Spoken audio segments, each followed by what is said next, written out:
Charles Peirce was a scientist and philosopher in the 18 and 1900s. His insights about how we come to know what we know are still relevant more than a century later and help us think about why it's important to practice savvy skepticism. Peirce wasn't the only one working in this area at the time or since then, but the four bases of knowing that he's credited with are a good framework. Plus, his funky asymmetrical beard is kind of fun. So, what are the four ways we know something or maintain a belief rather than change it?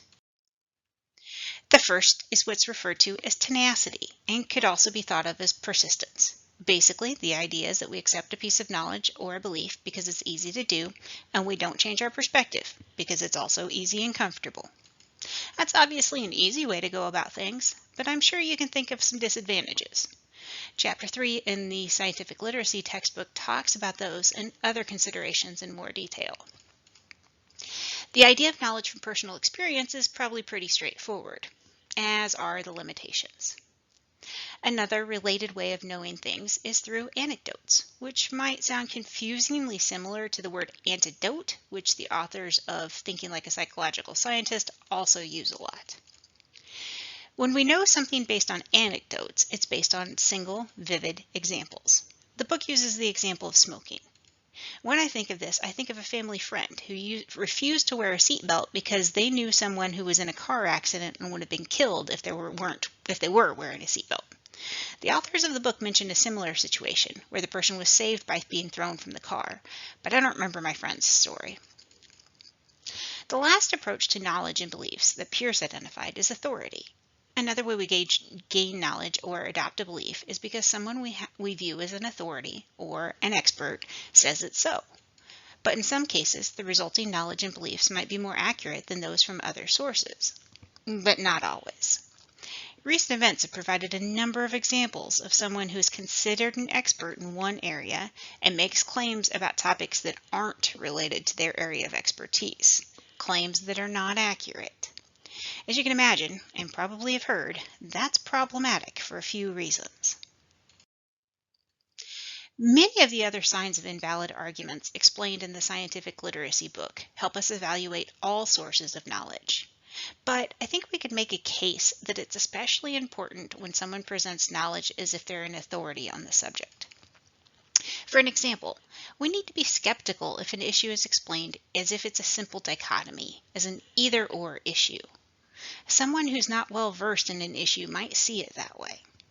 But when we appreciate the complexity of an issue, when we're truly an expert in that area, we know that there are rarely only two relevant options.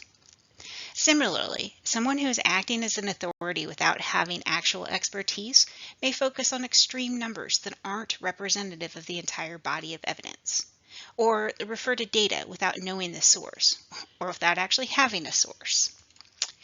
Someone who's speaking outside of their area of expertise might also present a single study or a small number of studies, as if they represent a radical new perspective on the topic. That can be a red flag, though, because there are often numerous studies related to a given topic, and the patterns they represent are what's important. Related to that, someone who's stretching to support a point, or speaking outside of their area of expertise, might also talk about one thing causing another, when, in fact, the relationship is much more complex. We'll learn more about the different ways things can be related later in the class. For now, I just want you to keep in mind that two variables can be related without one causing the other. You might have heard the example of ice cream consumption being related to drowning deaths. Here's another example. There's a strong and positive correlation between the number of honeybee colonies in the United States and the number of people getting married in the state of Vermont.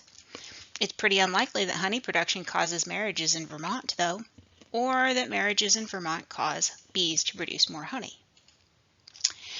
Be wary of vague wording, too.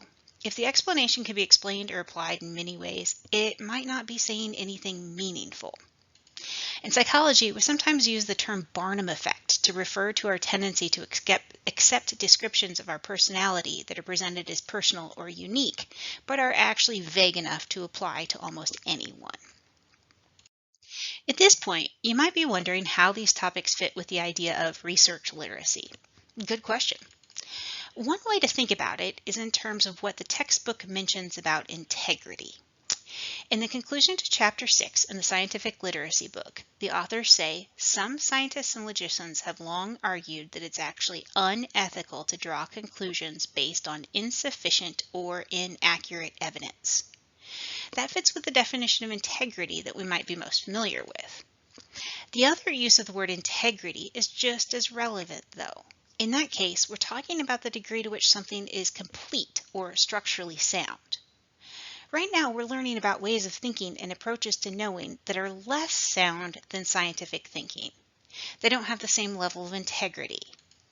It might be a stretch, but we could say that knowledge based on some of the characteristics I mentioned in the last slide is like the Jenga game in this slide. That's my niece, by the way, and at age 5, this is her signature play in Jenga. Thinking about how we know what we know and why we believe what we believe adds to the reasons that scientific thinking and knowledge integrity is important. That's not to say all other ways of knowing should be dismissed, just that we need to watch for signs they might not have integrity. The characteristics of invalid arguments discussed in the text add to what you learned in the last module to help you spot those signs.